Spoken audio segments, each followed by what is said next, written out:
Hey there, and welcome back. We're doing another deep dive today, and you've shared some really interesting source material with us. That's right. It zeroes in on, just one specific verse from the Old Testament prophet Hosea. Just one verse. Uh, Okay. Hosea chapter 4, verse 8. And our mission really is to unpack what your sources say about this verse, its original meaning, the context with these ancient priests. And then, crucially, how the material draws out some, frankly, challenging implications for leadership, even now, today. Right. And the hook, the thing that really jumps out from the source material is this kind of shocking idea. Yeah, it suggests that for these priests, sin itself could somehow become, profitable. Profitable. Okay, that definitely gets your attention. Let's dig into that. The material starts by setting the scene, doesn't it? Reminding us about the priests in ancient Israel. Mm. The Levites, specifically, they were set apart. Their job wasn't farming or, regular business. It was ministry, serving God in the tabernacle, later the temple. And their provision was unique too. The source stresses this. They lived off the offerings people brought. Exactly. Sacrifices, tithes, that was God's system for supporting them. They didn't own land like the other tribes. And the source is pretty clear. This wasn't about making them rich. No, not at all. It was about dependence.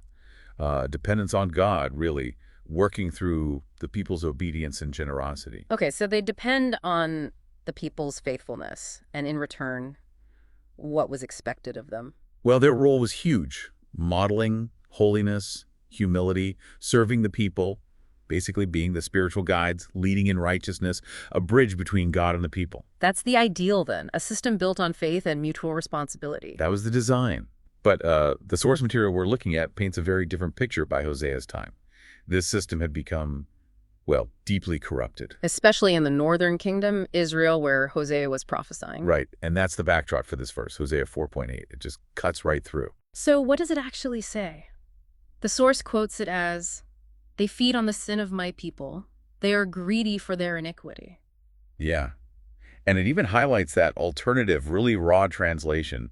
They pig out on my people's sins. Pig out. Wow, that's deliberately graphic, isn't it? Absolutely. The source emphasizes that. It's meant to be offensive to shock people into seeing what was happening. So the critique is, instead of being heartbroken over sin, calling people back to God. They were actually enjoying it. They developed an appetite for the people's sin. How? Why? What was the mechanism there, according to the source? It's disturbingly simple, really. The more people sinned, the more sin offerings and guilt offerings the law required. Ah, okay. And the priests got a portion of those offerings. Exactly. So more sin literally meant more food, more material gain for the priests. It directly benefited their lifestyle. So they weren't just turning a blind eye, they were actively benefiting from the people's spiritual failures. That's the core of the accusation in the source.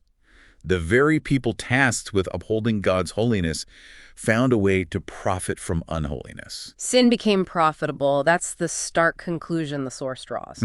A total perversion.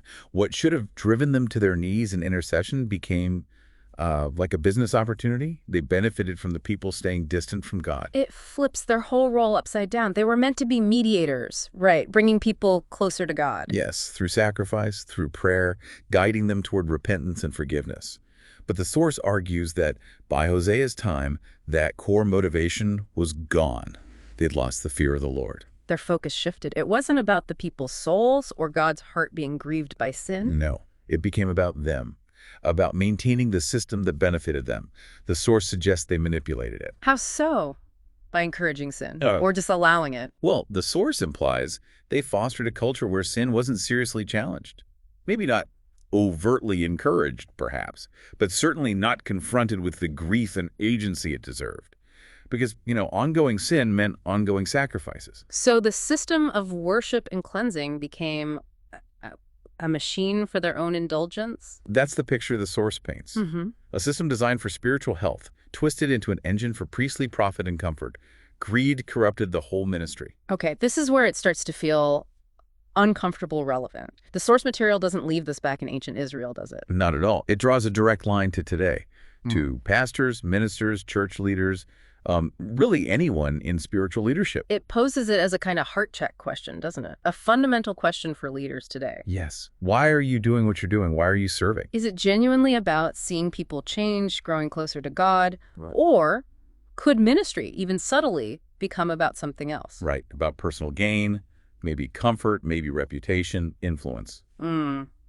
The source pushes on this. It raises some tough questions for leaders based on this Hosea passage, like, are you more focused on numbers, on growing the size of the ministry? Or on growing the holiness of the people. That's a key distinction the source makes. And do you really genuinely rejoice when someone quietly repents, turns their life around, even if it doesn't create a big, showy moment? Or is there a part of us that prefers the drama, the ongoing need that makes ministry seem, well, necessary or successful in worldly terms? Another question the source raises, are you pointing people ultimately to Jesus or somehow drawing them to yourself, to your personality, your teaching? Yeah, and are you using the gospel message to build God's kingdom, or is it subtly becoming about building your own platform, your own brand?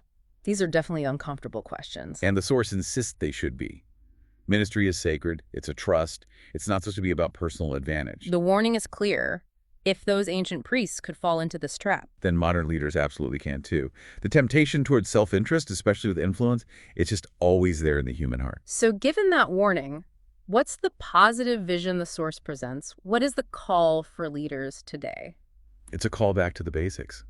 Humility, holiness, faithfulness. It's the complete opposite of that corrupted model. So instead of exploiting brokenness, it's about bringing broken people to Christ for healing. Exactly. And it's not about feeding on sin, benefiting from people's struggles, but about actively helping people find freedom from sin, walking with them toward wholeness. Not growing your own comfort, but growing people in obedience to God. Right. And that means you just can't rejoice in sin, even if it generates activity or resources that make things look successful. True leadership grieves sin. It confronts it gently but firmly, and always points back to God's grace and his standard of holiness. So the source essentially brings Hosea's challenge right to our doorstep. It asks leaders today to examine their motives. Are you feeding yourself, or are you feeding God's people? Are you pigging out on the problems, or are you pouring yourself out in love? That's a powerful contrast. It really is. That central image from Hosea, the danger of leaders becoming okay with or even benefiting from the very things that hurt God's people and dishonor to him us. That's the core insight here. It's a serious warning about how ministry can be corrupted. And it leaves us with those searching questions about our own motives, whatever kind of service or leadership role we might have. Definitely. And maybe here's a final thought, pulling directly from the implications in the source material for you to think about. If our hearts are always tempted by self-interest, and if even spiritual problems can subtly become profitable for leaders, how does embracing that call to genuinely grieve over sin and to sacrificially pour ourselves out in love completely change how we define real success in serving others?